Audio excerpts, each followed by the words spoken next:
আমরা কঠোপনিষদের দ্বিতীয় অধ্যায়ে এসে পৌঁছেছি। শেষের ভাগে মানে প্রথম অধ্যায়ে আমরা দেখছি যে নচিকেতাকে বিভিন্নভাবে আচার্য যমরাজ বা ধর্মরাজ তিনি বলছেন যে বিভিন্ন আলংকারিক শব্দ প্রয়োগ করেছেন, যেমন আত্মানাম রথিনম বৃদ্ধি, কোথাও রথের কল্পনা করেছেন, কোথাও ঘোড়ার সাথে তুলনা করেছেন, কোথাও আবার তিনি বলেছেন এই যে মূল বিষয়টি, জীবনের কেন্দ্রীয় বিষয়টি, এটা চট করে দেখা যায় না। বলছে অশব্দম অস্পর্শম ইত্যাদি ইত্যাদি বলেছে। তারও আগে বলেছে যে দৃশ্যতে তজ্ঞয়া বুদ্ধিয়া সূক্ষ্ময়া সূক্ষ্মদর্শিভি, আছে তো সামনে, কিন্তু তোমার একটু সূক্ষ্ম দৃষ্টি চাই, বোঝার মতো তো বিষয়, কিন্তু তোমার সূক্ষ্ম দৃষ্টি চাই। আমি এই ক্ষেত্রে দ্বিতীয় অধ্যায় শুরু হওয়ার আগে দুটি জিনিস একটু অ্যালার্ট করে দেব। প্রথম বিষয়, ধর্মরাজ তিনি কেন, যমকে কেন ধর্মরাজ বলা হলো? দেখো, মৃত্যু বা বিনাশ এই বিষয়টি প্রকৃতি স্তরেরই, সৃষ্টি স্থিতি বিনাশ। তো বিনাশের কার্যটি করছেন ধর্মরাজ। ঠিক যেমন ব্রহ্মা বিষ্ণু মহেশ্বর, শঙ্কর কি করছেন? বিনাশ। ব্রহ্মা সৃজন আর বিষ্ণু স্থিতি। তো শিব আর শঙ্করের মধ্যে একটা পার্থক্য আছে। যেমন শঙ্কর কি, যে তাণ্ডব করছেন, যিনি পার্বতীর পাশে বসেন, হরগৌরী ইত্যাদি বলা হয়। কিন্তু যখন উপনিষদ শিব শব্দ বলে তখন নির্গুণ ব্রহ্মের কথা বলছে। চিদানন্দ রূপ শিবোহম শিবোহম যখন বলছে তখন এই পার্বতীর পাশে শিবের কথা বলা হচ্ছে না। কিন্তু এই যে পুরো জগতের উৎপত্তি, এই জগতের খেলা, বুঝবে জিনিসটা সূক্ষ্ম সহজ, তা যেন শঙ্করের বা যমের ক্ষমতা আছে সংহার করে নেওয়ার। মনের বিস্তারই হিসাব মতো সৃষ্টিকর্তা ব্রহ্মা, ঠিক আছে। তারপরে এই যে স্থিতি, এই যে খেলা চলছে, এটি বিষ্ণু, ঠিক আছে। বিভিন্ন দেবতার মধ্যে সেরকম বিভিন্ন দেবতা, তাদের শক্তি ইন্দ্র চন্দ্র বরুণের, সব কোন স্তরের? মনের স্তরের, খেলার স্তরের। একমাত্র ইন্দ্রাদি লোকপালের মধ্যে যমরাজই যেন আছেন যিনি সব কিছুকে সংহার করার মতো একটা ক্ষমতা রাখেন। ইন্দ্রচন্দ্র বরুণ তোমাকে ভয় দেখাতে পারবে, তোমাকে কিছু সুবিধা দিতে পারবে, যম তোমায় কোনো সুবিধা দেবে না, যম তোমাকে হরণ করবে, যেন তোমার কাছ থেকে কেড়ে নেওয়ার ক্ষমতা আছে, তোমার এই জগৎকে সংহরণ করার ক্ষমতা আছে। তো এর পরেই মূলভূত বেদান্তের যে ব্রহ্ম সিদ্ধান্ত তা কাজে লাগতে পারে, যেখানে জগৎ নেই। সেই জন্য যেন ধর্মরাজ বলে দেওয়া হয়েছে তাকে। উনি ধর্মের মাপদণ্ড জানেন। বা শিবকে বিশেষ গুরুত্ব দেওয়া হয়েছে। শঙ্করকে দেখবে সন্ন্যাসীরা শিবের পূজা করেন এবং শঙ্করের পূজা চারিদিকে থাকে, হর হর মহাদেব শম্ভু বারবার বলছে। কেন বলছে? যিনি জগৎকে সংহার করতে পারেন। আমি এরপরে বলে দিচ্ছি বিষয়টি কেন। মনে হবে যেন আমি দুটোর মধ্যে ডিফারেন্সিয়েট করছি, একটু আলাদা আলাদা বলছি। হ্যাঁ বলছি, এর কারণ আছে। ব্যাপারটা বোঝা গেল। যম কেন ধর্মরাজ সেটা বলে দিলাম। উনি যা কিছু এই জগতের শীর্ষস্থানীয়, যা কিছু তোমার জগৎকে বিনাশ করতে পারে তার প্রতিনিধি, প্রতীক। সেই জন্য ধর্ম কি? আমাদের এই পুরো অস্তিত্ব, পুরো মন, এই যে পুরো খেলা, এটা মৃত্যু ধর্মা। মৃত্যুর দিকে জন্ম থেকে আমরা এগাচ্ছি, আর তার জন্য শেষ বিন্দু হলো যম, যমের বাড়ি, ঠিক আছে। তো নচিকেতা সেই শেষ বিন্দুতে গিয়ে পৌঁছিয়েছে, যেখানে এই পুরো মনের এবং জগতের ব্রহ্মা বিষ্ণুর খেলা শেষ হয়ে যায়। তো তার স্থূল প্রতিনিধি হলো যমরাজ। এই জন্য উনি গুরুরূপে শিক্ষা দিচ্ছেন। মনের সেই স্তরে না পৌঁছালে, যেখানে তুমি তোমারই মনের সৃষ্টি ব্রহ্মার জগৎ এবং স্থিতি বিষ্ণুর জগৎকে শেষ করতে চাইছো, ততক্ষণ পর্যন্ত ব্রহ্মজ্ঞান হওয়ার সম্ভাবনা নেই, ঠিক আছে। এইবারই উপনিষদ যেই কথাগুলি বলে, আমি তিনটি জিনিস বলছি, কারণ বিভিন্ন উপনিষদের মধ্যেই দেখতে পাবে তুমি তিন রকম শব্দ বা তিন রকম ভাব পাবে। একটা আমরা আগেও আলোচনা করেছি, ব্যক্তি, প্রকৃতি আর আত্মা, মনে আছে? ব্রহ্ম, ঈশ্বর আর জীব, এই তিনটে স্তর। বুঝো কি জিনিস। আমরা উপনিষদের যখনই পরমেশ্বর বলা হবে চট করে সিদ্ধান্ত করে নেব না পরমাত্মাকে বলা হচ্ছে। ঈশ্বর শব্দ ঈশ্বর অর্থে প্রয়োগ করা হবে অনেক সময়, কখনো কখনো তার শাব্দিক ব্যবহার যেমন ভার্সেস এগাচ্ছে, শ্লোক এগাচ্ছে, সেই হিসাবে হয়েছে। ব্রহ্ম কি? ব্রহ্ম সিদ্ধান্ত তা যেখানে কোনো সৃষ্টি স্থিতি প্রলয় কিছু চলে না। ব্রহ্ম নির্গুণ, নিরাকার, নিরবয়ব, অদ্বৈত, দুই নেই, সেখানে জগৎই নেই, জগৎ ভ্যানিশ, অনস্তিত্ব জগতের। ফলে যখন জগৎ অনিস্তিত্ব তখন সৃষ্টি স্থিতি প্রলয়ের খেলা হতে পারে না। যখনই বলে দেওয়া হচ্ছে ঈশ্বর, এই যে উচ্চ সিদ্ধান্ত যা আমরা যখন ধরতে পারছি না, বা যখন শব্দের প্রয়োগে উচ্চ সিদ্ধান্ত আনা যায় না, সত্যি কথা বলতে এই সিদ্ধান্তকে আনাই যায় না, কোনোভাবেই আনা যায় না, ঠিক আছে? তো এই সিদ্ধান্তকে কোনোভাবেই আনা যায় না। ব্রহ্ম, কোনো শব্দ, কোনো ব্যবহার ব্রহ্মকে দিয়ে চলে না। তো এই বিষয়টাকে নিয়ে কোনো কথা নেই। মূলভূত উপনিষদ আমি কি বলেছিলাম? উপনিষদ আর পুরো শাস্ত্র কাকে বলা হয়েছে? অহংকে বলা হয়েছে। অহংকে পৌঁছাতে হবে তো ব্রহ্ম অবধি, কিন্তু আমরা অন্ততপক্ষে কোন স্তরে থাকতে পারি? ঈশ্বরের স্তরে। আমাদের অস্তিত্ব কোথায় টিকে থাকবে? ঈশ্বরের স্তরে থাকতে পারি। ঈশ্বরকে কি বলা হয়েছে পুরো বেদান্তের, পুরো শাস্ত্রের? ঈশ্বরকে নিরাকার বলা হয়েছে, তার কোনো রূপ চিন্তা করা হয়নি, ঠিক আছে? যখন বলে যে পরম ঈশ্বর, কারণ এক্ষুনি পরম ঈশ্বর কথাটা আসবে, পরম ঈশ্বর যিনি আলটিমেট সৃষ্টিকর্তা, সূক্ষ্মতা বোঝো, ব্রহ্ম বলে সৃষ্টিকর্তা শব্দ আসবে না, মনের এত খেলা চলবে না। ব্রহ্মের স্তরে কোনো উপনিষদ রচনা হয় না, রচনা হয় কি? নিরাকার, অথচ আমাদের জগতের খেলা চলছে সেই স্তরে। এই ক্ষেত্রে আমরা কি সিদ্ধান্ত স্বীকার করে নিচ্ছি? অস্তিত্ব বা প্রকৃতি একটি সিদ্ধান্ত। বোঝো ভালো করে। সাধারণ অর্থে তোমরা যখন দ্বৈত জ্ঞানপীঠে বা এখানে বসে উপনিষদ পড়ছো, বা যারা শুনছে, আমি যখন ঈশ্বর শব্দ প্রয়োগ করছি, আমি কিন্তু কালী, দুর্গা, শিব এইসব অর্থে প্রয়োগ করছি না, ইন্দ্রচন্দ্রবর্ণ এই অর্থে প্রয়োগ করছি না। অস্তিত্বের একটি সিদ্ধান্ত যেটা নিরাকার, যাকে কখনো দেখা যায় না, তার কোনো আকার নেই, তার কোনো রূপ নেই, কিন্তু কার্যকারণের সিদ্ধান্ত আছে, সৃষ্টি স্থিতি প্রলয় চলে, ঠিক আছে? এটি হলো প্রকৃতি স্তর। কেন এটা ধরা হচ্ছে? কারণ আমি অতখানি যেতে পারছি না, আমি জগৎকে সম্পূর্ণ অস্বীকার করতে পারিনি, জগৎকে অস্বীকার করতে পারিনি, কিন্তু জগতের সাথে থাকতেও রাজি নই। তাহলে আমি কি করলাম? জগতে সব কিছু সাকার, তো জগতের থেকে একটু উচ্চ সিদ্ধান্ত ধরে নিলাম, তাকে বললাম পরম, আলটিমেট। একটি কার্যকারণ সম্পর্ক চলছে, এটিকে আমি বারংবার বলেছি অহংবৃত্তি চলছে। অহংবৃত্তি কেউ দেখাতে পারবে? কোনো আকার নেই তার, কিন্তু এটি সিদ্ধান্ত। যেই জন্মাবে তার মধ্যে আমি উঠবে, ভয় উঠবে, লোভ উঠবে। ঠিক তেমনভাবে যেই জন্মাবে তার মধ্যে করুণার সম্ভাবনাও আছে, শ্রদ্ধার সম্ভাবনাও আছে, বিবেকের সম্ভাবনাও আছে। এই সব শব্দ ব্রহ্মের জন্য নয়, কিন্তু বিবেক অবধি সব যাবতীয় শব্দ ঈশ্বরের স্তরে, পরমাত্মার স্তরের শব্দ। ক্লিয়ার? তার থেকেও যখন নিচে নেমে এসে কথা বলা হবে, যখন আমি ব্যক্তি হয়ে গেছি, তখন বলা হবে ইন্দ্র, চন্দ্র, বরুণ, এই যমরাজের কথা বলা হচ্ছে। গুরু, গুরু কোন সিদ্ধান্তের দিকে তাহলে এগিয়ে দেবে? পরমাত্মা বা পরমেশ্বরের দিকে এগিয়ে দেবে। ব্রহ্মের দিকে তো এগিয়ে দেওয়ার কোনো প্রশ্ন নেই, কারণ ব্রহ্ম সেখানে গল্প শেষ। না গুরু আছে, না শিষ্য আছে, না শিক্ষক আছে, না শিক্ষণীয় আছে, না শিক্ষার্থী আছে, কিচ্ছু নেই সেখানে। ক্লিয়ার? এই জন্য আমি বলে থাকি এই স্তরে উপনিষদ মন নিয়ে কথা বলে, আত্মা নিয়ে নয়। পরমাত্মা নিয়ে কথা বলে, এই প্রকৃতি বা মনের সিদ্ধান্ত, ব্রহ্মা, বিষ্ণু, মহেশ্বর এইসব নিয়ে কথা বলে, ঠিক আছে? বোঝা গেল? তো গুরুর কাজ কি? তোমাকে অস্তিত্বের সিদ্ধান্ত দেখিয়ে দেওয়া। নেতি নেতি কার হতে পারে? কিছু থাকবে তবে তো তার নেতি নেতি হবে। তাহলে তোমার কাছে কি আছে? অহম আছে। তুমি এতটা সূক্ষ্ম হয়েছো, উপনিষদ কে পড়তে পারবে, যে তুমি দেবতার রূপে ভেসে নেই, তুমি তোমার ব্যক্তিত্বে ভেসে নেই, কিন্তু তুমি দেখছো এই যে অস্বস্তি, এই যে বৈরাগ্য, এটা কি? একটি সিদ্ধান্তে যেন আমাকে ফাঁসিয়ে রেখেছে। সুখ থাকলে দুঃখ আছে, ভালো থাকলে মন্দ আছে, শীত থাকলে গরম আছে, এই সিদ্ধান্তে আমি ফেসে আছি। যে ব্যক্তি এতখানি উঠেছে সেই উপনিষদ বোঝার জন্য এলিজিবল, কারণ এই স্তরে কথা হবে। কিন্তু যেই ব্যক্তি দ্বৈতের স্তরে আছে, যে বলছে ও আমার সাথে কিছু করেছে, যে ব্যক্তি বলছে আমার কাছে আমার মা গুরুত্বপূর্ণ, বাবা গুরুত্বপূর্ণ, ভাই গুরুত্বপূর্ণ, বা আমার চাকরি গুরুত্বপূর্ণ, যে রূপে ফেসে আছে, সেই উপনিষদ ধারণা করতে পারবে না।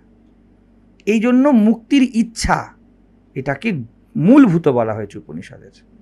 এটা আমি কঠোপনিষদে বলে দিচ্ছি, এটা যে কোনো উপনিষদ, যে কোনো শাস্ত্রের, মুক্তিমুখী শাস্ত্রের কেন্দ্রীয় বিষয়। কি? তুমি রূপে ফেসে নেই, কারণ তুমি রূপে ফেসে থাকলে তুমি দেবতার স্তরে আছো, তুমি পরমাত্মা বা ঈশ্বর বুঝতে পারবে না। তুমি একটি সিদ্ধান্তে ফেসে আছো, কিছুতেই যেন তরপানি মিটছে না, কিছু একটা অদৃশ্য আছে যেটা আমাকে আটকে রেখেছে, যতই চেষ্টা করছি হচ্ছে না। এই প্রকৃতি স্তরে এই রকম অবস্থাতে এই যে মুক্তির ইচ্ছা, এখন তোমার উপর উপনিষদ কাজ করবে। আর যদি তুমি পুরো জগৎকে অস্বীকার করে দাও, তখন তোমার উপনিষদেরও প্রয়োজন নেই আর। ক্লিয়ার? তো এখন যত কথা হবে, আমি পরপর 4টে মন্ত্রের মধ্যে দিয়ে যাব। এই 4টে মন্ত্রতেই পরমাত্মার কথা হবে, গুলিয়ে ফেলবে না, কোনো অতিরিক্ত মানে আরোপ করার আমরা চেষ্টা করব না যে ব্রহ্মের কথা হচ্ছে, কারণ শুনলেই আমাদের কথাগুলো, আমাদের মেন্টাল প্যাটার্ন এমন, আমরা ব্রহ্মের কথায় চলে যাব, ব্রহ্ম নিয়ে কথা নেই কোনো। ক্লিয়ার? চলো, দ্বিতীয় অধ্যায়ের প্রথম বল্লীর প্রথম মন্ত্র। পরাঞ্চি খানি ব্যাতৃণাৎ স্বয়ম্ভু তস্মাৎ পরাং পশ্যতি না অন্তরাত্মন কশ্চিৎ ধীরঃ প্রত্যগাত্মানম ঐষৎ আবৃত্য চক্ষু অমৃতত্বম ইচ্ছন। বলছে স্বয়ং প্রকাশ পরমেশ্বর সমস্ত ইন্দ্রিয়ের দ্বার বহির্মুখ করেই যেন তৈরি করেছেন, সেই জন্য বাইরের বস্তুকেই এই মন বা ইন্দ্রিয় দেখে। ন অন্তরাত্মন, সে অন্তরাত্মাকে দেখতে পায় না। ঠিক আছে? কশ্চিৎ ধীর, কোনো কোনো বুদ্ধিমান ব্যক্তি অমর পদ পাওয়ার ইচ্ছা করে, অমৃতত্বম ইচ্ছন, সেই জন্য আবৃত্ত চক্ষু আদি অর্থাৎ ইন্দ্রিয়ের গতিকে রোধ করে বাহ্য বিষয় থেকে বিরত করে, কারণ তার আলটিমেটে পৌঁছাতে হবে, পরমে পৌঁছাতে হবে। যে চায় সে ইন্দ্রিয়ের দ্বারকে রুদ্ধ করে। সেটি প্রথম মন্ত্র। দ্বিতীয় মন্ত্র। পরাচ কামান অনুয়ন্তি বালাস তে মৃত্যুরয়ন্তি বিততস্য পাশম অথ ধীরা অমৃতত্বং বিদিত্বা ধ্রুবম অধ্রুবেষ্বিহ ন প্রার্থয়ন্তে। বলছে যে সকল মূর্খ বাহ্য ভোগের অনুসরণ করে ও তাতে হাবুডুবু খায়, তারা সর্বত্র ব্যাপ্ত মৃত্যুর বন্ধনে বন্দী হয়। কিন্তু বুদ্ধিমান লোক নিত্য সত্য অমরত্বকে বিচারপূর্বক জেনে ইহলোকে অনিত্য বস্তুর আকাঙ্ক্ষা ত্যাগ করে বা করে না। 3 নম্বর মন্ত্র। येन रूपम रसम गंधम शब्दान स्पर्शांश्च मैथुनान एतेनैव विजानाति किमत्र परिशिष्यते एतद् वैतद्। যার অনুগ্রহে মানুষ শব্দ সমূহকে, স্পর্শ সমূহকে, রূপ সমুদয়কে, রস সমুদয়কে, গন্ধ সমুদয়কে এবং নারী ভোগজনিত সুখকে অনুভব করে, তারই অনুগ্রহে মানুষ এর দ্বারা কি লাভ হলো এও জানতে পারে। ইনিই সেই পরমাত্মা যার বিষয়ে তুমি জিজ্ঞাসা করছো। আর 4 নম্বর মন্ত্র। স্বপ্নান্তং জাগরিতান্তং চাভু येनानुपश्यति মহান্তং বিভুমাত্মানং মত্বা ধীরো ন শোচতি। অর্থাৎ স্বপ্নের বিষয়কে এবং জাগ্রত অবস্থার বিষয় সমূহকে, এই 2 অবস্থার বিষয়কে মানুষ যার দ্বারা বারংবার দেখতে পায়, সেই সর্বশ্রেষ্ঠ সর্বব্যাপী সকলের আত্মাকে জেনে বুদ্ধিমান ব্যক্তি শোক পরিত্যাগ করে। আমরা এই যে এত কথা, ব্রহ্মের বিষয় খাটে না। কার বিষয়ে কথা হচ্ছে? অন্তঃকরণের বিষয়ে কথা হচ্ছে, অহম বৃত্তির কথা হচ্ছে। বলছে পরাঞ্চি খানি ব্যতিনাথ স্বয়ম্ভু। বেশিরভাগ লোকই ভাই বলে হায় হায়, ভগবানই আমাদের মনটাকে বহির্মুখ করে জন্ম দিয়েছে, এই জন্য আমাদের এই হাল। আমরা কিছু বুঝি না ভগবান কি, ঈশ্বর কি, ব্রহ্ম কি। অর্থাৎ যখন বলছে পরাঞ্চি খানি ব্যতিনাথ স্বয়ম্ভু, একটা যেন বলছে, যেনই সৃজন করেছে। অর্থাৎ দেখো, পরমাত্মা বা ঈশ্বর, আমি কি বললাম, নিরাকার, তার একটা সিদ্ধান্ত দেখা যাচ্ছে, যেটাকে সরাসরি দেখা যাচ্ছে না, অথচ সিদ্ধান্ত তোমাকে একটা যেন লাগাতে হবে। আমার মনে হয় এই জন্য বিজ্ঞান থিসিস বেসিস সবসময়, ও সবসময় যতখানি দেখেছে তার উপরে কথা বলে। মনে হচ্ছে এই সিদ্ধান্তটা এরকমই যাচ্ছে, পুরো আলটিমেট প্রুফ, শেষ কথা বিজ্ঞান বলতে পারে না অস্তিত্বের বিষয়। কোনো জায়গাতে গিয়ে সে একটা রাস্তা খুলে রেখে দেয় আদারওয়াইজ হওয়ার, হতে পারে, এবং সে মেনে নেবে পরিষ্কার বিজ্ঞানের ডেফিনেশনই, ও আদারওয়াইজ হলে সেই থিসিস বেশি সিদ্ধান্তকে আবার মেনে নেবে, এবং তার সাথে আরেকটা রাস্তা খুলে রাখবে, এরও আদারওয়াইজ হতে পারে। এতক্ষণ অবধি এটা মনে হচ্ছে। অধ্যাত্মের ক্ষেত্রেও যেহেতু এটি বিজ্ঞান, অন্তর্বিজ্ঞান, বিষয়টি একই। কি বলছে? সব প্রকাশ পরমেশ্বর। এখানে আমরা পট করে আত্মা বলে দেবো না, অস্তিত্ব, সব প্রকাশ। যেই মুহূর্তে তুমি জন্মেছিলে এই অস্তিত্ব তোমার জন্য প্রকাশিতই তো ছিল। তাহলে সব প্রকাশ, তুমি একে তৈরি করনি, এটি আছেই তোমার কাছে। চোখ খুলবে কিনা তুমি আছো, বাচ্চা চোখ খুলবে আর সামনে দেখতে পাবে, সব প্রকাশ আপনার থেকেই আছে। পরমেশ্বরের কথা বলছে যখন, অর্থাৎ এই অস্তিত্বের সিদ্ধান্ত এটাকে সূক্ষ্মভাবেও যদি দেখো, তুমি যদি বলো না না না না আমার মনেই তো সব কিছু উদয় হচ্ছে, এটা তুমি বলতেই পারি আমরা, সেটাও কি তুমি নির্ণয় করেছো না সব প্রকাশ? সিদ্ধান্ত। তো সিদ্ধান্তই যেন এমন, আমাদের যে টেন্ডেন্সিস, এই ইন্দ্রিয়গুলো, এগুলো যেন বহির বিষয়কেই দেখতে চায়। এই কথাটা কেন বলছে? আগের শেষ অংশে, এটা তো একটা কন্টিনিউ প্রসেস, আমরা এটাকে ভাগ করে নিয়েছি প্রথম অধ্যায় দ্বিতীয় অধ্যায়, কিন্তু এটা একটা কথোপকথন চলছে, গুরু শিষ্য সংবাদ চলছে। তো শেষ অংশে বলেছে কি সূক্ষ্মই কেউ দেখতে পায়।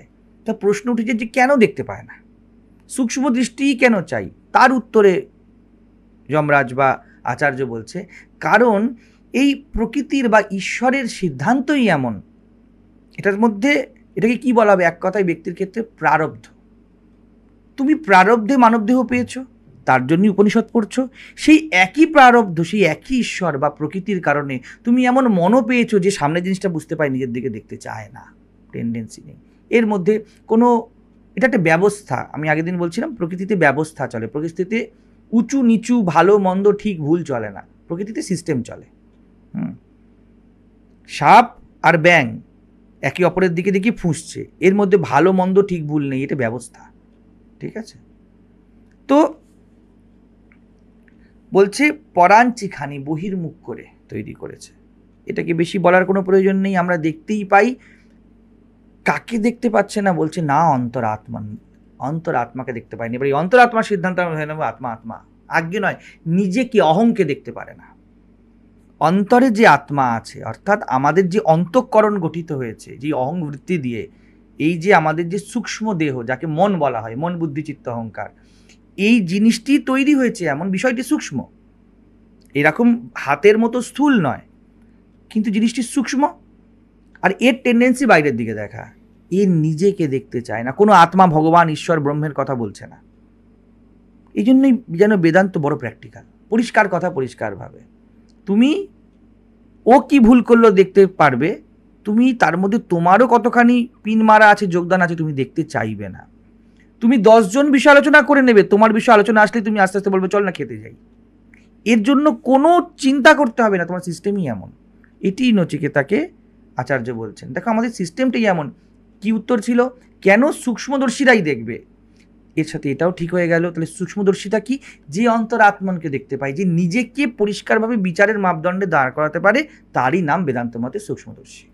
কোনো এইরকমভাবে আকাশের দিকে তাকিয়ে দাঁড়াও দাঁড়াও দাঁড়াও বুঝি, কল্পনার পোলাও পাকাই, পুরাণের গল্পের একদম যে খাত খুঁড়ে তার ভিতর থেকে বালকা খাল নিকাল না, হিন্দিতে বলেন অমন করাকে সূক্ষ্মদর্শী বলে না।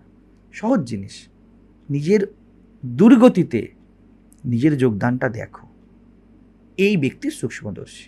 ক্লিয়ার? তার মধ্যে কশ্চিৎ ধীর, ধীর শব্দটিকে আমি আগে বলেছি, আবারও বলছি, বিকার হেতু সতি येषां चेतांसि न विक्रियन्ते तेव ধীর। ধীর ব্যক্তিকে দেখো, এই কনটেক্সটটি পরিষ্কার বোঝা যাবে। তুমি যদি বাইরের দ্বারা প্রভাবিত হয়ে গেলে, বিকারের দ্বারা প্রভাবিত হয়ে গেলে, বাইরে একটা ঝামেলা হচ্ছে, তুমি প্রভাবিত হয়ে গেলে, আর তো তোমার অন্তরাত্মার দিকে ঢোকার কোনো অপশানই নেই, তুমি তো মিক্স হয়ে গেছো ওই বিষয়ের সাথে, এবার তোমাকে তো ওই বিষয়টি চালাচ্ছে। তো বলছি কে ধীর, বিকার হেতু সাথে येषां चेतांसि न विक्रियन्ते, সামনে বিকারের জিনিস আছে, যে বলছে দাঁড়াও, চট করে গিয়ে লেগে যেও না, একটু থামো, একটু ভাবো, কারণ তুমি ভাবো বললেই, তুমি বিচার করতে পারো বলেই তুমি চেতন জীব, তুমি মানুষ, এত সহজ জিনিস। এ ব্যক্তি বুদ্ধিমান, একেই ধীর বলা হচ্ছে। येषां चेतांसि न विक्रियन्ते, আমি একটুখানি সহজ করে দিচ্ছি জিনিসটা বোঝার জন্য, ইমিডিয়েট ন বিক্রিয়ন্তে, চট করে তুমি গিয়ে লেগে যাও না। এমন হতেই পারে পরিস্থিতি দাবি করছে সুদর্শন চক্র আনো এবং গলা কেটে দাও শিশুপালের, কিন্তু কৃষ্ণকে দেখা যায় কি শান্ত, কাটবো তো গলা কিন্তু ন বিক্রিয়ন্তে, মারব। আরও বলতে পারো কৃষ্ণ কখনো কখনো ভীষ্মকে রাগ দেখিয়েছে, তখনও ধর্মের দিকে কৃষ্ণের চিত্ত ন বিক্রিয়ন্তে, ধর্ম যা তার সামনে উড়িয়ে দেব, ক্রোধ দেখাতে হচ্ছে, কিন্তু কৃষ্ণের যেন কোনো একটি অন্তঃকরণের অবস্থা স্থির হয়ে আছে, এ ব্যক্তি ধীর। বোঝা গেল? তো এই ধীর, কোনো কোনো এমন ধীর, আবার রিপিট করছি, যে পরিস্থিতির সাথে অ্যাটাচড হয়ে যায়নি, সেই ধীর হবার যোগ্য। এবং সেই বুঝতে পারবে, কারণ তার কাছেই মাত্র অপশান আছে নিজের মনকে পড়ার।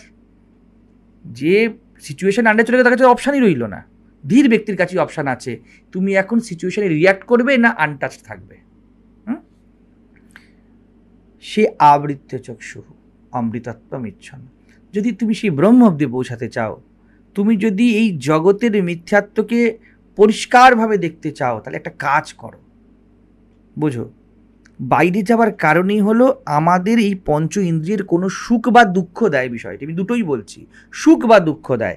নায় তোমাকে ভয় দেখায়, নায় তোমাকে কোনো প্রলোভন দেয়, নাহলে তুমি কোনো বিষয়ে যাবে না। তো ইন্দ্রিয়ের যে কোনো রকম সুবিধা দেওয়াই এটা কারণ যে ব্যক্তি বাইরের দিকে মন নিয়ে যায়। আবারও রিপিট করছি, কেন এই প্রশ্নের উত্তর দিচ্ছি, বলছে কেন সূক্ষ্মদর্শীরাই জানতে পারবে, অন্যরা কেন জানতে পারবে না? এই জন্যই বলছে যে ব্যক্তি চায় যে আমি এই মরণশীল যে সিদ্ধান্ত অস্তিত্বের, তার মধ্যে যন্ত্রণা হচ্ছে, মুক্তি চাই, অমৃতত্বম ইচ্ছন। মৃত তো অস্তিত্বের সিদ্ধান্ত, কিন্তু এতটাই সংবেদনশীল ব্যক্তি, প্রথমত সামনের বিষয়ে প্রভাবিত হচ্ছে না, আর দ্বিতীয়ত কি, দ্বিতীয় সিদ্ধান্ত হলো আমি এতেই শেষ, এইটুকুনি খেলা জগতের, সেই কাম ক্রোধ লোভের পুনরাবৃত্তিরই খেলা এই জীবন। এই প্রশ্ন যদি তোমার মধ্যে না ওঠে, তুমি আধ্যাত্মিকতার দিকে আসতেই পারবে না। কারণ সব জগতের লোক কি বলছে, এটাই তো শেষ, আবার কি আছে, বুঝে যাচ্ছে? আধ্যাত্মিক ব্যক্তির লক্ষণই হলেই অনাধ্যাত্মিক ব্যক্তি বলবে এটাই তো শেষ কথা, তার অমৃতত্ব ইচ্ছনই হবে না, ইচ্ছাই উঠবে না তার জন্য। আধ্যাত্মিক ব্যক্তি সেই যে বলছে আমি কি জীবন এই জন্যই পেয়েছি যে এইভাবেই শেষ হয়ে যাবে, এর অধিক কিছু নেই। এই প্রশ্নকে বলে হয় জিজ্ঞাসা, মূলভূত জিজ্ঞাসা। হু অ্যাম আই এর কি অভাব আছে নাকি? তুমি ছেলে, তোমার নাম হেন, তোমার বাবার নাম তেন, তুমি অমুক দেশের নাগরিক, অমুক তোমার রাষ্ট্রীয় ভাষা, এত পরিচয় আছে, হু অ্যাম আই কেন বলছো? কোথাও যেন একটা প্রশ্ন আটকে আছে। সে ব্যক্তি বলছে এইরকমই কি একটা যেন খিচ, একটা যেন যন্ত্রণা, একটা যেন অজানা ব্যথা, এর কোনো কারণ নেই। কিন্তু যে হু অ্যাম আই আস্ক করছে, জিজ্ঞাসা করছে, তার কি হু অ্যাম আইয়ের অনেকগুলো অলরেডি উত্তর দাঁড়িয়ে নেই, কিন্তু সেই উত্তরে তুষ্ট নয়। একই আধ্যাত্মিক তাপ বলে। অজানা ব্যথা, খেতে পাচ্ছ না, পড়তে পারছো না, বাবা বকেছে, বাড়ি থেকে বের করে দিয়েছে, রোগা বলে টেনশন, মোটা বলে টেনশন, না না না না, কিছু না, বুদ্ধ রাজার ছেলে, কোনো টেনশন নেই। কিন্তু প্রশ্ন, এই প্রশ্নের কোনো কারণ নেই, এই জন্য এর উত্তরেও কোনো কারণ নিহিত থাকে না। এই প্রশ্ন অকারণ উঠেছে, কোনো কারণের খুঁজে পাবে না। আদি দৈবিক আদি ভৌতিক তাপের কারণ খুঁজে পাবে, বিভিন্ন রকম কারণ আছে। কেউ আমাকে গালাগালি দিয়েছে, কেউ আমাকে অপমান করেছে, আবার কেউ হয়তো আমার একটা সন্তান জন্মেছে, সে বিকলাঙ্গ, ঠিক আছে, কারণ পাবে কিছু একটা। কিন্তু আধ্যাত্মিক তাপ হলো কেন্দ্রীয় তাপ, যার কোনো কারণ নেই। কিন্তু দুঃখের বিষয়, তাপ কারোরই ওঠে মাত্র। তো যার উঠেছে সেই মাত্র কি করবে, বলছে দাঁড়াও, কারণই হলো বাইরে যাবার, যে তোমার কিছু নাই ভয় হয়, কিছু নাই লোভ হয়, কিছু চাই বা কিছু চাই না, ভাই তোর মুখ দেখতে চাই না, অথবা ভাই তোকে ছাড়া বাঁচবো না, এই দুটি কারণেই তুমি বাইরে যাও। এটি ইন্দ্রিয়ের দ্বার। কেন যাচ্ছ? নিশ্চিত তোমায় কোনো ইন্দ্রিয়গত সুখ দিচ্ছে, চোখ, কান, নাক, ত্বক, চামড়া, এবং এটিই মন হয়েছে। মানসিক যত সুখ তা চামড়ারই সুখ, কোনো না কোনোভাবে ইন্দ্রিয়েরই সুখ, এছাড়া কিছু নেই, মনে বের করতে পারবে না। অপমানও কি হয়, কোনো একটা মূর্তিরই তো অপমান হয়, তুমি বলবে অপমান তো মানসিক বিষয়, তার তো আমার হাত বোলালে যেমন সুখ, আর অপমান করলে যে দুঃখ, সে দুটো তো এক নয়। আমাকে চিমটি কাটলে যে দুঃখ হয়, অপমান করলে যে দুঃখ, সে তো এক নয়। তুমি বলবে যে তার মানে তো অপমান তো সূক্ষ্ম, আপনি বলছেন পঞ্চ ইন্দ্রিয়ের আজ্ঞে নয়।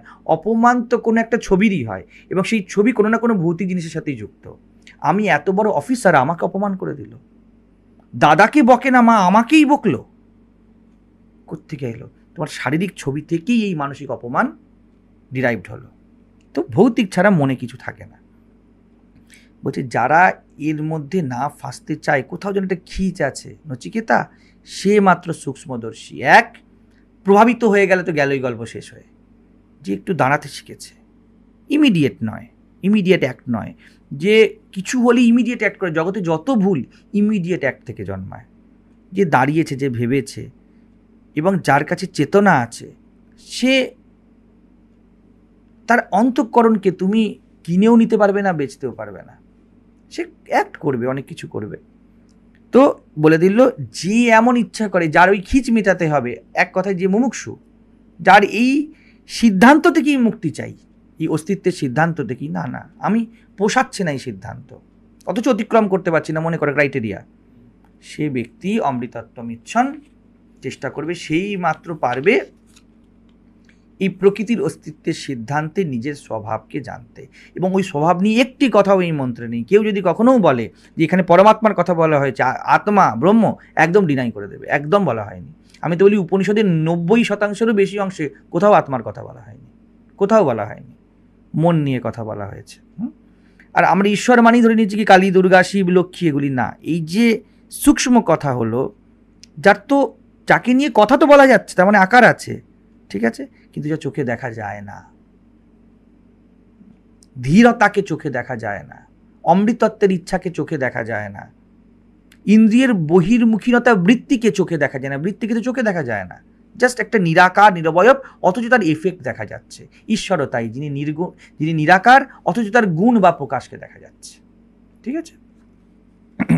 তারপরে বলেছে 2 নম্বর মন্ত্রে, এটাকে এগিয়ে নিয়ে গিয়ে বলছে, যে সকল মূর্খ বাহ্য ভোগের অনুসরণ করে তাতে হাবুডুবু খায়।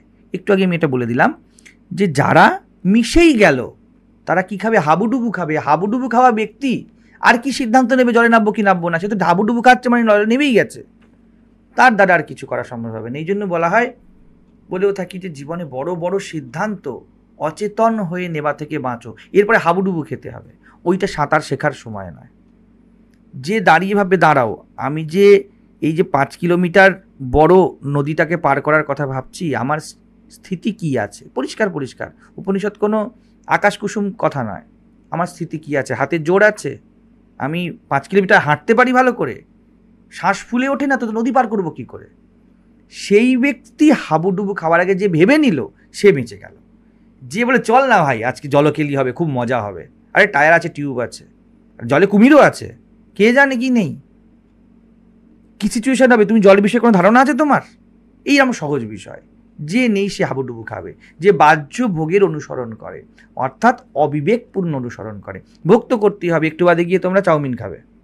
এখানে বিভিন্ন রকম ব্যবস্থাপনা করা হয়েছে, আলো চলছে, ক্যামেরা চলছে, কে না ভোগ করছে, পঞ্চ ইন্দ্রিয়ের ভোগ সবাই করছে। বলছে তাহলে অনুসরণ করবে মানে, ভোগকে অনুসরণ করবে না মানে খাওয়া দাওয়া বন্ধ করে দিই। যোগীর ধারণা তো তাই, যে খায় না, যে ঘুমায় না, যার চেহারা এরকম হাড় পিকলে হয়ে যাবে, গলায় বড় বড় রুদ্রাক্ষ ভালার এত ওজন থাকবে যে পুরো দেহের থেকে রুদ্রাক্ষের পরিমাণই বেশি, যার মাথার থেকে জটার ভার বেশি, সেই হয়ে গেল যোগী। তো এই ধারণা বলা হচ্ছে না, বলা হচ্ছে যে সকল মূর্খরা, একটু আগে বুদ্ধিমান বলে দিচ্ছে, ধীর মানে বুদ্ধিমান বলেছে, বুদ্ধিমান যে ভাবতে জানে, তাহলে মূর্খ মানে যে ভাবতে জানে না।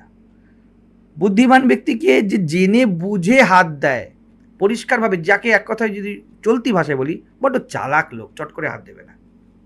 আধ্যাত্মিক ব্যক্তি মূর্খ হয় না, আমাদের ধারণাই থাকে আধ্যাত্মিক ব্যক্তি মানে সে জগৎ বিষয়ে কোনো ধারণা রাখবে না। প্রচণ্ড চালাক সে খুব ভালো করে জানে কোথায় হাত দিলে আমার লোকসান, কোথায় হাত দিলে আমার লাভ। এই ব্যক্তি আধ্যাত্মিক একদম। এবং বাইরে তো তুমি গ্রস ওয়ার্ল্ডের যারা বিজনেস করছে, যারা এই রাজনীতি চালাচ্ছে, তারা বাইরে খুব চালাকি দেখে দিয়ে। আধ্যাত্মিক ব্যক্তি ভিতর থেকেও প্রচণ্ড চালাক, এতই চালাক যে জীবনে ক্রিম বের করে খেয়ে নেবে, কিন্তু তোমার সাথে লিপ্ত হবে না। তুমি লুচি যাও খেয়ে চলে যাবে, কিন্তু বলে ভাই আসি, তুমি বলে ভাই লুচি দিলেও ভালোবাসার দাবি নেই, বলে না ভাই কাজ আছে, আমি তো কোনো কথা দিইনি তোকে। তোমার লুচি খেয়েও চলে যাবে, কিন্তু তোমার বস মানবে না। তো প্রচণ্ড চালাক। ঠিক এর বিপরীতে হলো মূর্খ, যারা কথায় কথায় জিনিসের মধ্যে ফেসে যায়। তারা সর্বত্র ব্যাপ্ত মৃত্যুর বন্ধনে বন্দী হয়। এই একটু কি বললাম, যম বলছে দেখো তারা আমার কবলে থাকে, এরকম কথা আগেও বলেছে যমরাজ। তারা আমার রাজ্যের মধ্যে বিচরণ করে, অর্থাৎ মৃত্যুকে সে জীবনের সিদ্ধান্ত হিসেবে না দেখে জীবনের বিভীষিকা হিসাবে দেখবে। চারিদিকে মৃত্যুর কবলে বন্দী হয় মানে প্রত্যেকটা জিনিস তো মৃত্যুর কবলে আছে। যে দেখতে পেল এটা, সে কি করবে? হাত দেবে না। ফাঁদ চারদিকে দেখতে পাচ্ছ, থোড়েই হাত দেবে। তোমাকে এসে একদিন কেউ বললো চলো আমি তোমার সারা জীবনের সঙ্গী, বলে দূর থুরি, এখন তো তোমাকে আমার ভাল লাগছে কেন, দেখো আধ্যাত্মিক লক্ষণ কেমন। সে একটু খারাপভাবেই বলছি, বুঝতে সুবিধা হবে। একটি পুরুষ বা স্ত্রী সে যৌবন ভোগ করতে চাইবে না তা না। 25 বছর বয়স, একজন আধ্যাত্মিক ব্যক্তি, একজন অনাধ্যাত্মিক ব্যক্তি। মৃত্যুর ফাঁদ কি? একজন বলবে, ধরো স্ত্রী এসে পুরুষকে বলো বা পুরুষ গিয়ে স্ত্রীকে বলো চলো আমি তোমার লাইফ সেটেল করে দেবো, অনাধ্যাত্মিক ব্যক্তি বলবে আহ মজা, চলো। সেই ফাঁদটাই দেখলো না যে আর 2 বছর পরেই পেট ফুলে ঢোল হয়ে যাবে, এই সৌন্দর্য আর থাকবে না। কার শরীর সুন্দর থেকেছে? আধ্যাত্মিক ব্যক্তি কি হবে? একটু বড় চালু হবে, বলে ভোগ করবে, ভোগের কথা বলো ভাই, এই সারা জীবনের গল্প আমার সাথে গাইতে এসো না, কি চাই তোমার? আরও এগিয়ে গিয়ে সে বলবে, যদি আরও এগিয়ে যায় আধ্যাত্মিক জীবনে, সে বলে আমার এর থেকে অনেক মজার জিনিস, উঁচু মজা আছে। তুই তো বাচ্চা রে। আধ্যাত্মিক ব্যক্তি এরকম নয় যে খুব ভালো লাগছে, না না না যাবো না, কারণ এতে তো পাপ হবে, ভগবান আমায় পাপ দেবেন না। দূর, এর থেকে বড় মজা আছে উপনিষদে বসলে, গীতায়। আর তোমার যে মজার প্যাকেজ, এই দেখো আমি লিস্ট করে রেখেছি, আমার বয়স এখন 25, আমি 18তেই লিস্ট করে রেখে দিয়েছিলাম যে ফাঁসলে কি কি ঘটে। কোত্থেকে শিখলে? আমার বাবার থেকে শিখে নিয়েছি দেখে। এই ব্যক্তি আধ্যাত্মিক, কোনো অতিজাগতিক না, পরিষ্কার। আমি ব্যবসায় আত্মিকা বুদ্ধি বলি, যদি এর অর্থ তা নয়, একদম বিজনেস মাইন্ড, পরিষ্কার। সে সূক্ষ্ম লাভ বুঝতে জানে। সে বলছে সে মৃত্যুর বন্ধনে পড়ে না। আর বাকি সব মূর্খরা ওই সুন্দর সুন্দর কথা এসে যাবে। তুঝে দেখা তো ইয়ে জানা সনম, প্যার হোতা হ্যায় দিওয়ানা সনম। দিওয়ানা মানে কি? পাগল ছিটিয়াল, মানে প্রেমে পড়েছো মানে তোমার জীবন হেল। পরিষ্কার কথা গানে বলে দিচ্ছে, কিন্তু এই গানটাকেই গাইবে এবং মরার জন্য এগিয়ে যাবে।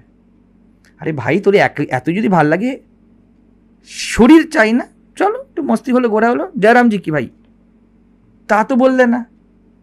আমি বলছি না আধ্যাত্মিক ব্যক্তি বলে জয়রামজি কি বলে চলে আসবে, বিকৃত করো না।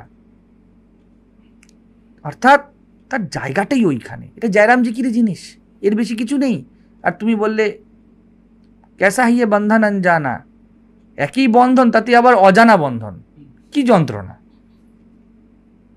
একই বেঁধে রেখেছে, তুমি ধরো ঘুমিয়ে আছো অন্ধকারের মধ্যে, কিছু দেখতে পাচ্ছ না, লাইট তো অফ, এবং কেউ বেঁধে রেখেছে, কেমন লাগবে? কি বেঁধেছে বুঝতে পারছি না, কিন্তু উঠতেও পারছি না। বলছি এটা আবার গান গেয়ে গিয়ে বলছে। আধ্যাত্মিক ব্যক্তি গানের ইন্টারনাল ওয়ার্ড মানে উপলক্ষ বুঝে নেবে, বলে আচ্ছা এই খেলা, এটাকে তুমি সুর দিয়ে সাজিয়ে বললেই সুন্দর হয়ে গেল নাকি? লাফড়ায় আমি যাব না। এটি সূক্ষ্ম বুদ্ধি। কিন্তু বুদ্ধিমান লোক নিত্য সত্য অমরত্বকে বিচারপূর্বক জেনে ইহলোকে অনিত্য বস্তুর আকাঙ্ক্ষা ত্যাগ করে। আকাঙ্ক্ষা ত্যাগ করে মানে, লুচি তো খাবো, লুচি মাথায় দেব না, মাথায় লুচি থাকে না। ফ্রাইড রাইস পনির খেয়ে নেব, কিন্তু ফ্রাইড রাইস পনির না পেলে কি হবে, ভালো লাগছে না, কালকেও খেতে হবে, পরশু খেতে হবে। সে বলবে এত জায়গা নেই, উপনিষদের জন্য জায়গা খালি করো। খাওয়ার সময় প্লেটে কি পড়লো, অবশ্যই একদম আঙুল চেটে খাবো, কোনো অসুবিধা নেই। তখন বৈরাগী দেখাবে না, আর তো অনিত্য, কি পনির, কি দুধ, কি চাল, এসব ফালতু কথা আধ্যাত্মিক মানুষ বলে না, এরা মূর্খরা বলে। যারা ধার্মিক মূর্খ তারা এই কথা বলে। তা খেতে বসেছই কেন? খাওয়ার দরকারই কি? খাবে যখন পরিপূর্ণভাবে খাও। এটি কৃষ্ণমূর্তিজি কোনো সময় বলেন, লিভিং ইন হোলনেস ফুললি, পুরো বাঁচো, কোনো অসুবিধা নেই। কিন্তু তারপর তুমি খেতে এসছিল না, তুমি খেতে এসছিলে, তোমার মাথাকে যেন আর ফ্রাইড রাইস আর লুচি খেয়ে নিয়ে না চলে যায়, এটা মাথায় রাখো। এই যে ভেদ করতে পারে, সেই এই প্রকৃতি স্তরে, পরমাত্মা স্তরে, ব্রহ্মের স্তরে না, ব্রহ্মের স্তরে ভেদ অভেদ কিছু নেই, সবখানে মিলেমিশে একাকার, সেই যথার্থদর্শী এবং পুরো উপনিষদ এই অবস্থাকে অ্যাড্রেস করার জন্য। এই তত্ত্বটিকে, বন্ধন আছে তার মধ্যে, তুমি যাতে বন্ধনে না পড়ো, এই জন্য উপনিষদ। জীবন আছে কিন্তু জীবন বন্ধন দিচ্ছে, কিন্তু তুমি তার মধ্যে মুক্ত হয়ে আছো, এই জন্য উপনিষদ। ক্লিয়ার? এই অনুরণন করছে আর বাকি দুটো মন্ত্রতেই, যার অনুগ্রহে মানুষ শব্দ স্পর্শ সমূহকে, রূপ রস সমূহকে, গন্ধকে, নারী ভোগজনিত সুখকে অনুভব করে। নারী ভোগ কেন বললো? ছি ছি ছি, নারী দুঃখের বিষয়। নচিকেতা পুরুষ, তো নচিকেতা বিপরীত লিঙ্গের আকর্ষণ বিষয়ে ধারণা রাখবে। এবং নচিকেতার বয়স যাই হোক, আমি আগেও বলেছি, বয়সকে মাপদণ্ড দাঁড় করিও না। নচিকেতার চেতনায় কিন্তু যথেষ্ট ম্যাচিওর, নাহলে এই কথা বলতে পারে না যে ছোট ছেলে এসছে তাকে নারী ভোগের কথা কেন বলছে, এইসব কাহিনীর মধ্যে যেও না। যদি তাহলে কেন বলা হলো ইমা আর আমা সব কিছু তোমাকে দেওয়া হবে, তা বাচ্চাকে দেওয়া হবে, তখন তো বলা হবে দেখো তোমার এখনো মাল মেটেরিয়াল তৈরিই নয়, তুমি তো এগুলো কিছু বুঝবেই না। এরম তো বলা হবে না। তো পরিষ্কার পরিষ্কার কথা, নচিকেতা এমন একটি মানসিক স্থিতির নাম যে জগতের অনিত্যতার থেকে মন না উঠে গেলেও, ধরে নিচ্ছি, প্রশ্ন তো তার জিজ্ঞাসা জেগেছে, খেলা কি এখানেই শেষ? জন্মাবো আর মরবো, খাবো আবার খিদে পাবে, আবার খাবো আবার খিদে পাবে, এই কি চলবে? এই বৃত্তি, এই বৃত্তিরই নাম হলো পরমাত্মা বা ঈশ্বরীয় বৃত্তি বা প্রকৃতি, মহৎ প্রকৃতি। এই যে দুর্গা পূজা ইত্যাদি, এই মহৎ প্রকৃতিরই পূজা। পূজা মানে কি? তার সামনে যাওয়া, তাকে জানা, তাকে বোঝা। না বুঝলে কোনো পূজা নেই। দুর্গাকে না বুঝলে কোনো দুর্গা পুজো তুমি বাপের কালে করনি, তোমার 14 গোষ্ঠী করেনি। হতে পারে 500 বছর তোমার পুজো, তুমি কাজকলা পূজা করেছো। না দুর্গা তোমার দুর্গতি মোচন করবে, আর না তোমার এই এত উপচার নিবেদন কোনো কাজে লাগবে। পূজার অর্থ হলো শ্রদ্ধা। শ্রদ্ধা মানে কি আমরা বলেছিলাম? আমি এমন হতে চাই, আমি তার কাছে গিয়ে তাকে জানতে চাই। জ্ঞান মানেই হলো তদ্ভাব রঞ্জিতাকারম। তুমি যত যেই বিষয় জানবে তুমি তার ভাবে রঞ্জিত হয়ে যাচ্ছ। তো পূজা মানে তুমি তার বিষয়ে জানবে, তার কাছে যাবে, এটাই তার পূজা। তো নচিকেতা নিশ্চিত এই জীবন বিষয়েতে জিজ্ঞাসা রেখেছে, এটি তার পূজা। তো নচিকেতা এগুলোকে সব রিজেক্ট করেছে। একটা সময় কথা হয়েছে, তার কথায় গিয়ে এসছে, তো বলছে এই যে তুমি সব কিছুকে রিজেক্ট করেছেন নচিকেতা, এই সুখ যার অনুগ্রহে মানুষ পায়। অনুগ্রহে বলতে যেই অস্তিত্বের ফাংশনিংয়ের মধ্যেই রূপ রস ছন্দ গন্ধ স্পর্শ চলছে, ব্রহ্মে সব কিছু চলে না। আমরা ধরে নিই কি এরমভাবে এক ভগবান, এক আত্মা, সব আমাদের কাছে সব মিলেমিশে গেছে না। আমরা তো সনাতনী হিন্দু, জগতের মধ্যে শ্রেষ্ঠ জীব, অদ্ভুত জীব, শ্রেষ্ঠ জীব। আমাদের কাছে আত্মা, ভগবান, ঈশ্বর, দেবতা সব এক। তো আমরা বলি একজন কিছু একটা আছে উপরে হজবরল, তার ফলেই আমরা সব ভোগ করতে পারছি। ভাই, তার বিষয়ে কোনো কথাই চলে না। তুমি অস্তিত্বের সিদ্ধান্তে এগুলি ভোগ করছো, প্রকৃতি প্রাকৃতিক সিদ্ধান্তে ভোগ করছো। রূপ চোখে আসা কি করে আসছে? এই অস্তিত্বের জন্যই, প্রকৃতির জন্যই। সেই জন্যই তো বলে দিয়েছে ব্রহ্ম অরূপ, কোনো রূপ তার চোখে দেখা যায় না। তো এখানে যখন বলছে কোনো ব্রহ্ম তো আর রূপ রস শব্দ গন্ধ স্পর্শ দেবে না, কারণ সে তো মিথ্যা, সম্পূর্ণ মানসিক বিষয় এই রূপ রস শব্দ গন্ধ স্পর্শ।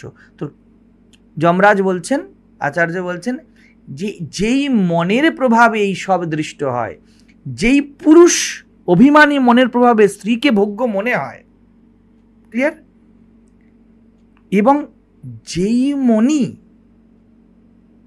মুক্ত হয়, এই মনি এই সবের বন্ধনে পড়ে, আবার এই মনি এর পারের সত্যর দিকে মুক্তির জন্য যাচনা করে, বলছে আমি চাই এর থেকে বেরিয়ে আসতে। নচিকেতা তুমি সেই মন নিয়ে এসেছো, যে বলছি এর পারে আমি জানতে চাই। ভালো করে বোঝো, মনি এইসব জিনিসগুলি রচনা করেছে ব্রহ্মা, মনি এইগুলি কি ভোগ করে। নচিকেতা তুমি শঙ্করের সামনে এসেছো, তুমি বিনাশ চেয়েছো। এই বিনাশের স্তরই, এই শঙ্করের স্তরই, এই যমরাজের স্তরই হলো এইখানে যে শ্লোকে বলছে তারই অনুগ্রহে মানুষ এর দ্বারা কি লাভ হলো এও জানতে পারে। যে বিচার কি পেলাম আমি জীবনে, এটা কোথায় চলছে? মনেতেই চলছে। বিবেক কোথায় চলে? মনেতেই চলে। বিরাগ কোথায় চলে? মনেতেই চলে। মুক্তির ইচ্ছা কোথায় চলে? মনেতেই চলে। কারণ গোলমাল তো এই পাকিয়েছে নচিকেতা। ব্রহ্ম উপরে চুপচাপ বসে আছে, তার কোনো কাজ নেই। উদাহরণস্বরূপ বলছি, কোথাও বসে নেই, সেই সবের থেকে আলাদা, সেই সবের থেকে অসম্পৃক্ত। ইনি সেই পরমাত্মা যার বিষয়ে তুমি জিজ্ঞাসা করেছ। নচিকেতা কি চেয়েছিল মনে করো? আত্মজ্ঞান চাই আমার।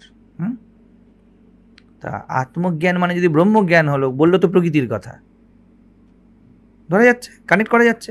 তার মানে আত্মজ্ঞান মানে অহংয়ের জ্ঞান, অন্তরাত্মার জ্ঞান। নচিকেতা তুমি যাকে জিজ্ঞাসা করছো, যার বিষয়ে কোনো জিজ্ঞাসা করা সম্ভব, তা হলো এই অহম, এই বিষয়ে জিজ্ঞাসা করো। পরমাত্মা তো তুমি নিজেই নচিকেতা, কি জিজ্ঞাসা করবে? আমি আছি, এটা কি জিজ্ঞাসার বিষয়? আমার হালত কি, এটা জিজ্ঞাসার বিষয় হতে পারে। আরও এগিয়ে গিয়ে সাধারণ লোক কোথায় বাঁচে, জগৎ আমার সাথে কি কি ঘটালো, এটা তার জিজ্ঞাসার বিষয়। সমাজ কি করলো, রাজনীতি কি করলো, বাইরের লোক কি করলো। আর জ্ঞানীকে বা মুমুক্ষুকে যে জিজ্ঞেস করে আমার অবস্থা কি, একটু আগে বলে দিচ্ছিল অন্তরাত্মানমৈক্ষত, এটিই বলছে এতদ বৈতদ। নচিকেতা তুমি এর কথাই জিজ্ঞাসা করেছিলে, অর্থাৎ এই বিষয়টি, অর্থাৎ মনকে বুঝলেই তোমার আত্মজ্ঞান হয়ে গেল। কারণ মনি তো বেঁধে রেখেছে, মনি তো আবরণ করে রেখেছে। তুমি যদি মনের খেলা বুঝে গেলে, রূপ রস শব্দগন্ধের যে মনের খেলা, এবং যেই মন নিজেই খেলা বানিয়ে বলছে মুক্তি চাই, মুক্তি চাই, মুক্তি চাই, যে বন্ধনে নিজেই করেছে, ভুল করে করে বন্ধনে পড়েছে, এবং তারপর সেই বন্ধন থেকে হাঁসফাঁস করে বলছে মুক্তি চাই, তুমি একে বুঝে নাও নচিকেতা, তাহলেই তোমার কাজ শেষ। তাহলে তো তুমি আর বন্ধনে পড়বে না। মন এব মনুষ্যানাম কারণম বন্ধ মোক্ষয়, মনের দ্বারাই সব কিছু। এই কথাকে এক্সটেন্ড করে 4 নম্বর মন্ত্রে বলছে, স্বপ্নের বিষয়কে এবং জাগ্রতর অবস্থার বিষয়সমূহকে, এই দুই অবস্থার বিষয়কে মানুষ যার দ্বারা বারবার দেখতে পায়। সুষুপ্তি কেন বলল না? কারণ ওখানে মন নেই, ওই সময়টায় মন ডরমেন্ট স্টেটে চলে গিয়েছে। জাগ্রত আর স্বপ্নের মধ্যে সবসময় রূপ থাকে, রূপের খেলা থাকে। ইভেন স্বপ্নতেও যে রূপ, তা কিন্তু দেখো তুমি জাগ্রত অবস্থায় এসেই বুঝতে পারো। তুমি স্বপ্নের মধ্যে জানো না আমি স্বপ্ন দেখছি, তুমি জেগে গিয়ে বলতে পারো আপনি স্বপ্ন দেখছি, আমি স্বপ্নে এটা দেখেছিলাম, এই ঘটেছিল, বুকটা ধরপড় করছে। এটা কখন বলছো? স্বপ্নের দ্রষ্টা কে? কোনো জাগ্রত চেতনা। স্বপ্নের দ্রষ্টা স্বপ্নিক চেতনা হতে পারে না। তো বলছে এই বিষয়কে যার জন্য এই দুটি জিনিসকে দেখা যায়, এই জন্য সুষুপ্তিকে ইনক্লুড করলো না। সুষুপ্তিতে মনের অস্তিত্ব নেই। তো জাগ্রত স্বপ্ন যদিও এটি তিনটেই অহমেরই অবস্থা, কিন্তু কোথাও যেন সুষুপ্তিতে মনের ভাগ নেই। সেই জন্য সুষুপ্তিতে কি ঘটলো আমরা জানি না। আমরা বলি ইট ওয়াজ আ ব্ল্যাঙ্ক স্টেট। শুধু এইটুকু জাগ্রত অবস্থায় বলতে পারছি খুব প্লেজারেবল ছিল। প্লেজারেবল কী হয় বলতে পারলাম? জাগ্রত অবস্থার সাথে তুলনা করে আমি প্লেজারেবল বলতে পারলাম। মন যেখানে সেখানে তুলনা। তো জাগ্রত আর স্বপ্নের মধ্যে তুলনা চলে, সুষুপ্তিতে তুলনা চলে না। তো সুষুপ্তি থেকে সুখকর কেন বলি? আমি জাগ্রত এবং স্বপ্নের সাথে ওর কম্প্যারিজন করে বলি ওটা বেটার। অর্থাৎ কি, আমি আগেও বলেছি এই নিয়ে বহুবার, আমাদের না থাকাই আমাদের সুখের কারণ। আর পুরো জগৎ আর স্বপ্ন বলে কি, তুমি থেকে থেকেই তো সুখ বানাবে তোমার, কিন্তু মূলভূত সুখ তুমি পেয়েছিলে যখন তুমি ছিলে না। সারা দিনে তুমি অমন শান্তি কখনোও পাওনি, গভীর নিদ্রায় তুমি যা পেয়ে গিয়েছো। যদিও এটা পূর্ণ অজ্ঞান অবস্থা, কারণ ওখানে চেতনা চোর, চেতনা ডাকাত, কিন্তু চেতনা ঘুমিয়ে আছে। তার মানে কি তার ডাকাতি আর চোরের বৃত্তি চলে গিয়েছে? তা তো নয়। চোরও যখন ঘুমায় আর ভদ্রলোকও যখন ঘুমায়, ওই স্তরে সে একদম সেম হয়ে যাবে। জ্ঞানী ঘুমাচ্ছে আর পরম অজ্ঞানী মূর্খ ঘুমাচ্ছে, কৃষ্ণ ঘুমাচ্ছে, কংস ঘুমাচ্ছে, সেম ওই অবস্থাতে। কিন্তু এ চরম অজ্ঞানে আছে, ও পরম জ্ঞানে আছে, ওই অবস্থাতে বোঝা যাচ্ছে না, এই জন্য এটাকে পরম অজ্ঞান অবস্থা বলে। সে যাই হোক, তো বললো এই দুটো খেলা যে খেলে, যার অনুগ্রহে খেলা হয়, ব্যষ্টির ক্ষেত্রে তার নাম হয়ে গেল কি? স্বপ্ন আর জাগ্রত অবস্থা। সমষ্টির ক্ষেত্রে তাকেই কি বলা হবে? তাকে হিরণ্যগর্ভ বলে দেওয়া হয়, তাকে ঈশ্বর বলে দেওয়া হয়। সর্বব্যাপী সকলের আত্মাকে জেনে বুদ্ধিমান ব্যক্তি শোক ত্যাগ করে। সর্বব্যাপী সকলের আত্মাকে, এখানে পরম আবার ব্রহ্মের কথা বলছে না। এই সিদ্ধান্ত সর্বব্যাপী। একটু কি বললাম, কৃষ্ণ ঘুমায়, কংস ঘুমায়, রামও ঘুমায়, রাবণও ঘুমায়। এই যে পুরো স্তর নচিকেতা, একে বোঝো ভালো করে, কারণ এটি তোমার বন্ধনের কারণ হয়ে এসছে। আত্মা তোমার বন্ধনের কারণ নয়, দেহ তোমার বন্ধনের কারণ নয়। কারণ আগের দিন আমরা আলোচনা করছিলাম এই দুটো ডেস্টিনি ফিক্স। আত্মা তো চিরশান্ত, এর কোনো কথা হতে পারে না, আর দেহ চিরক্ষণ মরার দিকে এগাচ্ছে, এরও কোনো কথা হয় না। তো লাফড়া কে করে, ঝামেলা কে করে? মন করে। তাহলে বন্ধন মুক্তি এই মনের জন্য, দেহের কোনো মুক্তি হয় না। দেহকে যদি বেঁধে রাখো, দেহের পীড়া হতে পারে, মুক্তির ইচ্ছা মনের হয়। তোমাকে যখন জেলে ঢুকিয়ে রাখে, ভালো করে ভেবে দেখো, তোমাকে যদি ঠিক ঠিক খেতে দেওয়া হয়, ব্যবস্থাপনা করে দেওয়া হয়, তাহলে বেশিরভাগ লোকই জেলেও কমফর্টেবলি থেকে যাবে, কোনো প্রবলেম নেই। আমার যা যা ব্যবস্থাপনা সব আছে। কারণ কি, তারা যে বাইরে ব্যবস্থাপনা তাদের মন পাচ্ছিল, শরীরের সাথে অ্যাটাচড মন, ভিতরেও তা পাচ্ছে, তো কোনো প্রবলেম নেই, তারা কমফর্টেবলি, সেই টিভি চলছে, সেই মোবাইল চলছে, সেই বন্ধু আসতে যাচ্ছে। কিন্তু কোথায় যেন শরীরের দাবিটুকু মিটিয়ে দিলেও আমরা বাঁধা আছি। এই কথাটা কে বলছে? শরীর বলছে, হাত বলছে, কিছু এসে যায় না। হাতে তুমি একটা 200 গ্রামের বোঝো, মনের খেলা আর দেহের খেলা, 200 গ্রামের লোহার বালা পরিয়ে দাও, যেটা চেন জেলে দেওয়া হয়, হাতের কি হতে পারে? পীড়া, 200 গ্রাম হাতে। এবারে ওই হাতকেই তুমি 200 গ্রামের সোনার একটা বালা পরিয়ে দাও, তার অহংকার হয়ে যাবে। ওজন তো একই, শরীরে একই পীড়া বোধ করছে, কিন্তু মন নিজেকে প্রিভিলেজড ফিল করছে। তো আমাদের পীড়া শারীরিকভাবে যা হয় তার থেকে অনেক বেশি মনে হয়। তো সেই জন্য বলে দিচ্ছে, বুদ্ধিমান ব্যক্তি এইগুলোকে নিয়ে শোক করে না। ধীর ব্যক্তি যে, কারণ এই খেলাটা এমনই খেলা, এর দৈহিক খেলা, এ ভৌতিক খেলা, এরম চলতে থাকবে। নচিকেতা, তুমি এই খেলাটাকে বোঝো, এরই নাম আত্মজ্ঞান, এ তদ ওই তৎ। তুমি একেই জানতে চেয়েছো। তুমি আত্মা বলে, ব্রহ্ম বলে যাকে জানতে চেয়েছো, তা তো অজ্ঞেয়। অজ্ঞেয় মানে যাকে কখনো জানা যায়ই না। তাহলে জ্ঞানের বিষয় কি? এই জগৎ জ্ঞানের বিষয়। আর এই জগৎ থেকে আধ্যাত্মিক জ্ঞান এক বিশেষ প্রকার জ্ঞান, সব জ্ঞান এই জগতের অহমের জ্ঞান। অহম অহম কিসে কিসে গিয়ে লাগবে তার জ্ঞান। আর আধ্যাত্মিক জ্ঞান কি? আধ্যাত্মিক জ্ঞান হলো অহমের নিজের অবস্থা কি তার জ্ঞান, আমার অবস্থা কি তার জ্ঞান। এটা সব থেকে আলাদা হয়ে গেল। তোমার চারিদিকে তোমার নজর আছে, খুব কাজের মধ্যে ব্যস্ত আছো, হঠাৎ করে এতক্ষণে তোমার পা কেটে গেছিলো, তোমার কোনো বোধ নেই, হঠাৎ করে জ্ঞান এলো, আরে আমার আঙুলটা যে কেটে গিয়েছে, খেয়াল করিনি, এত ব্যস্ত ছিলাম। আমাদের হালও তাই, আমাদের অন্তঃকরণ যে ক্ষতবিক্ষত, আমাদের কোনো জ্ঞান নেই। নচিকেতা, এটিই যন্ত্রণার কারণ, এটিই তোমাকে ছোটাচ্ছে চারিদিকে, এবং তুমি বিভিন্ন মজা নিয়ে ভুলে আছো যে তোমার পা থেকে গলগল করে রক্ত বেরাচ্ছে। এই জ্ঞান, এটি বিশিষ্ট জ্ঞান। তুমি একটা ফোন ধরলে আর তুমি তোমার পায়ের ট্রিটমেন্ট করার জন্য ডাক্তারবাবুর কাছে গেলে, দুটি একই স্তরের নয়। এটি যেন তোমার খুব কাছের।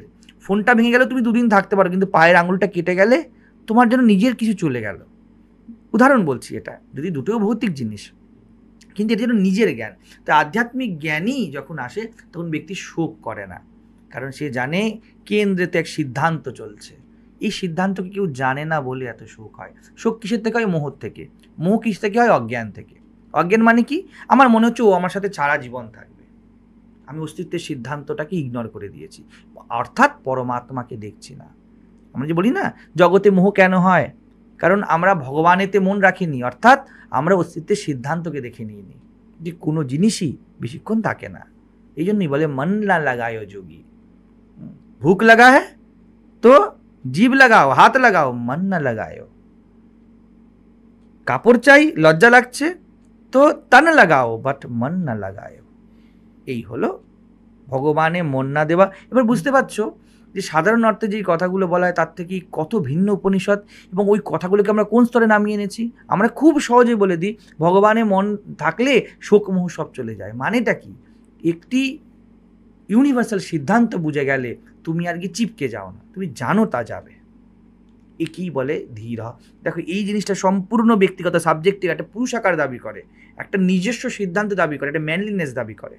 এই লুচুর লুচুর গুচুর গুচুর করে বোঝা যা, টুং টুং টুং টুং করে খঞ্জনি বাজালাম, খোল পিটালাম, হারমোনিয়াম ধরে নিলাম আর বললাম যে দয়া ঘন তোমায় হেন কে হিতকারী। আমি বলছি না এর মধ্যে সৌন্দর্য নেই, কিন্তু আমরা যে অর্থ বার করে দিয়েছি তা অনর্থক হয়ে গিয়েছে, কোনো মিনিং সামনে আসে না। এই জন্যই তুমি যখন একটা লোককে গিয়ে বলো যে ভগবানের নাম কর, নাহলে জীবনে খুব দুঃখ পেতে হয় রে, আমি জানি, তার কাছে কোনো অর্থবহতা আসে না, কারণ সে ভগবান কি তাই জানে না, ঈশ্বর কি তাই জানে না। এবং দায়িত্ব ফেলে দেয় কোনো অজ্ঞেয় ঈশ্বরের উপর, যে আকাশের উপর বসে আছে, বৈকুণ্ঠে বসে আছে, কেউ নেই।